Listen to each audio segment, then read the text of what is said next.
जिंदगी में सुकून चाहते हो तो लोगों की बातों को दिल से लगाना छोड़ दो। जिंदगी में अपनापन तो हर कोई दिखाता है, लेकिन अपना कौन है ये सिर्फ वक्त बताता है। अकेले ही लड़नी पड़ती है जिंदगी की लड़ाई। लोग सिर्फ तसल्ली देते हैं मगर साथ नहीं। बेशक बुरा वक्त बताकर नहीं आता, मगर सिखा बहुत कुछ जाता है। जिद से हासिल हुई चीज कभी खुशी नहीं देती। इज्जत दो लेकिन इतनी भी मत दो कि अपनी कोई इज्जत ना रहे।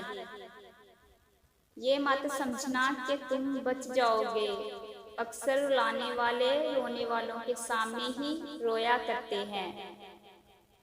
तुम उस वक्त तक किसी का दर्द नहीं समझ सकते जब तक तुम खुद उस दर्द से ना गुजरो।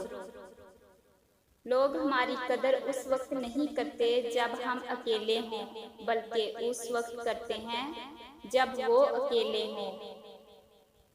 चाहत वाले बहुत मिलते हैं, कदर करने वाले किस्मत से मिलते हैं।